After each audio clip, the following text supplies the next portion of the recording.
My name is doctor सरिता कुमार। आज मैं पढ़ाने जा रही हूँ शास्त्रीय प्रथम वर्ष के पाठ्यक्रम के अंतर्गत सामाजिक समूह। इसके बारे में सामाजिक समूह के बारे, इससे पहले वाले वीडियो में सामाजिक समूह की परिभाषा और सामाजिक समूह किसे कहते हैं उसमें मैंने अगबोंग और निम्को की जो बात कही थी उन्होंने क्या था परिभाषा, दो या दो से अधिक व्यक्ति एक दूसरे के संपर्क में आते हैं और सामाजिक क्रिया करते हो, उन्होंने क्या कहता है सामाजिक समूह का क्या कहता है सामाजिक समूह। ठीक है, उसके बाद में मैकआवर पेज का बात किया तो उसमें क्या है एकत्रित यानी एक जगह इकट्ठा होने की बात कही थी क्या मैकआवर पेज सामाजिक समूह के बारे में।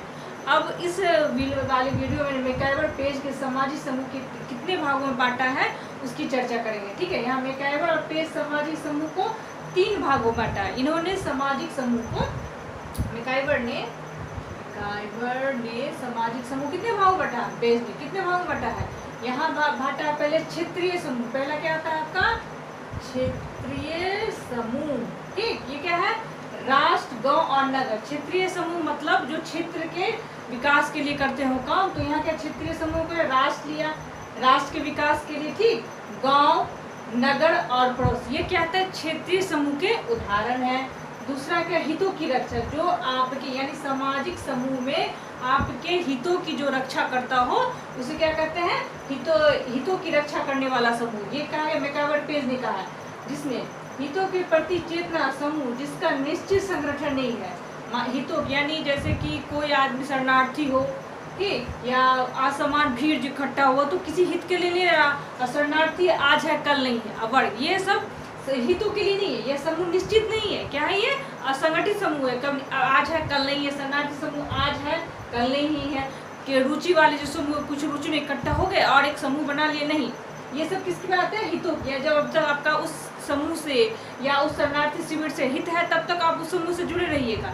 जब आपका हित खत्म हो जाए तो आप उस सामाजिक समूह से हट जाए। तो ये क्या है हितों की चेतना समूह जिसका निश्चित संगठन नहीं है, जैसे वर्ग, ठीक, शरणार्थी, असमान रुचि वाले व्यक्ति या भीड़। ठीक है, तीसरा क्या है आपका हितों के प्रति चेतना वाला समूह। क्या है यहाँ हितों यानी आपकी जो सामाजिक हित है उसके प्रति चेतना यानी अपना चेतना रखने वाला जो आदमी है, जो व्यक्ति है जिसका निश्चित संगठन होगा। जैसे चर्च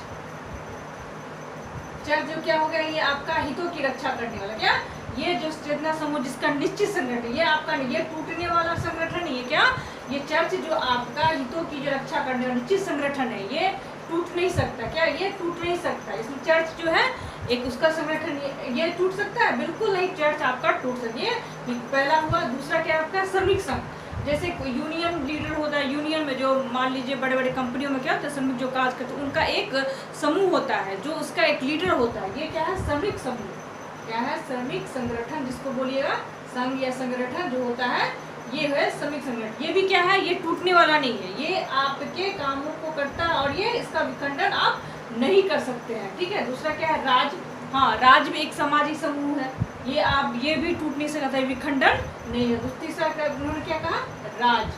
ठीक, तो ये है मैकआवर पेज ने सामाजिक समूह को 3 भागों में बांटा है। हमने अभी उनकी चर्चा की, किनकी चर्चा की मैकआवर पेज के सामाजिक समूह के भागों की। अब आता है समनर, ये भी बहुत ही बड़े वाले समाजशास्त्री हैं जिन्होंने सामाजिक समूह के बारे में अपनी बातें की। उन्होंने समूह को 2 भागों में बांटा। क्या क्या है इन्होंने समूह को 2 भागों में बांटा। पहला क्या है अंत समूह। अंत समूह क्या है अंत समूह से जुड़ा, यहाँ क्या है अंत समूह, किसका है ये समनर का। ठीक, किसका है समनर का। इन्होंने क्या है अंत समूह से जुड़ा। ठीक है, अंत समूह मान लीजिए आप किसी परिवार में है तो आप उनसे जुड़ा रहे, यहाँ हम की भावना होती है। मैं की भावना क्या होता है अंत समूह में होता है, हम की भावना होती है, मैं की भावना यहाँ नहीं होती है। ठीक है, उसके समूह के साथ आपका जुड़ाव होगा, आप उसके विकास के लिए सोचेंगे भाई किस तरह से इसका विकास किया जाए। ठीक है, जैसे गांव भी आपका एक समूह हुआ, हितों की अंत क्रिया वाला समूह। उसके क्या आप जिस जाति में रहते हैं वो अंत समूह हुआ। उसके समुदाय संप्रदाय, यहाँ क्या है समुदाय, जिस समुदाय में आप रहते हैं तो आप क्या होता है अंत समूह यानी आपको उस समूह के प्रति एक लगाव होता है और उसकी बेहतरी के लिए आप काम करते हैं और संप्रदाय भी उसी के अंतर्गत आता है। दूसरा क्या है समनर का क्या है बाह्य समूह। समनर ने यहाँ कहा बाह्य समूह। ठीक, उन्होंने कहा समूह से, ये विपरीत होता है, ये अंत समूह के बिल्कुल विपरीत होता है। जो इसमें पाया जाता है, जैसे कि हम की भावना, यहाँ क्या होती है, मैं की भावना, यहाँ क्या होती है, मैं की भावना। क्या क्या अंत समूह से जुड़ाव जो होता है, अंत समूह का हुआ, ये बाह्य समूह क्या, समूह से अलगाव। ये क्या बताता है, समूह से अलगाव। क्या कहता है, समूह से, क्या कहा इन्होंने, जैसे मैंने बोला ना कि अंत समूह जो जिससे मैं सिखाता है, हम सिखाता है, ये उसके विपरीत बाह्य समूह यहाँ पे मैं की भावना को विकसित करता है। क्या कहता है, भाईचारे स्नेह आदि का अलगाव। यहाँ कहता है भाईचारे की कोई भावना होती नहीं होती है समूह के अंतर्गत, न स्नेह की भावना होती है। यहाँ पे क्या होता है, घृणा होती है, एक दूसरे के प्रति ईर्ष्या होती है, और प्रतिस्पर्धा कि हम इससे किस तरह से आगे बढ़ सके। जैसे शत्रु सेना, कभी भी शत्रु सेना आपके संबंधित हो सकते हैं या आप इसको लगाव हो सकते हैं, बिल्कुल नहीं।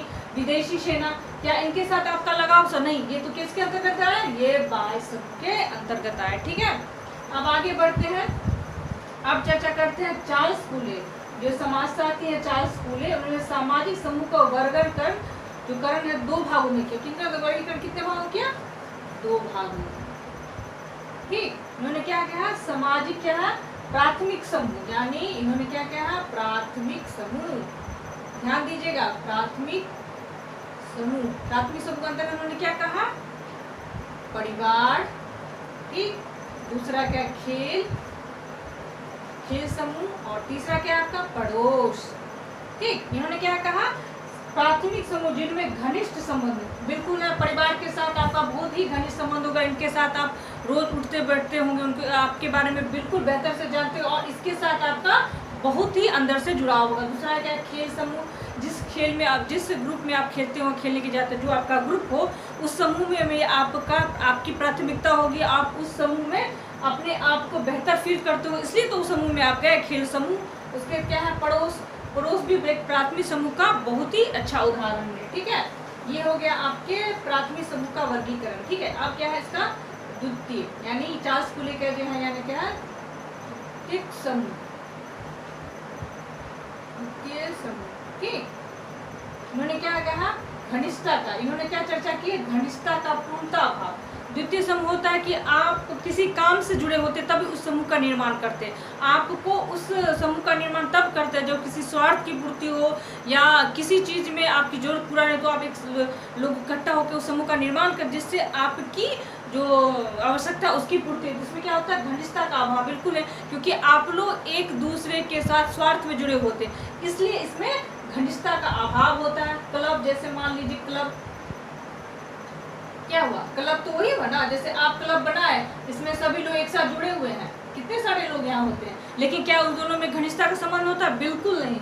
जब तक उस क्लब के साथ आप जुड़े हुए हैं तब आपका संपर्क होगा, लेकिन जिस दिन आप क्लब के से दूर हो गए, उससे संपर्क नहीं, तो आप उससे का संपर्क आपसे छूट जाता है। उसका क्या, चर्च, व्यवसायिक संघ, व्यवसायिक संघ जो है, जिस व्यवसायिक जो संघ होते हैं जिसमें व्यापारी लोग एक संघ का निर्माण कर, जिसमें उनकी जो आवश्यकता होती है, जो खामियां उसको पूरा करते हैं। जब तक आप उस संघ से जुड़ेंगे तब तक आपके लिए हितकर है, जिस दिन आप उस संघ से हट गए तो वो आपका द्वितीय समूह हो जाता है। क्या था, इस वीडियो में मैंने जो बताया है उसकी चर्चा मैंने पहले वाले जो वीडियो में की थी, उसको भी एक बार ध्यान से देख लीजिएगा, और इनको भी ध्यान में देख लीजिएगा, जिससे आपको पता चलेगा सामाजिक समूह किसे कहते हैं और उसकी परिभाषा क्या है, और इसको कितने भागों में कौन को समाजशास्त्री ने बांटा, और प्राथमिक समूह क्या है, द्वितीय समूह को देखिएगा। चार्ल्स फूले का प्राथमिक समूह, द्वितीय समूह का ऑब्जेक्टिव में भी पूछ लेता है कि चार्ल्स फूले का जो प्राथमिक समूह जो किन किन आधारों पर किया। ठीक है,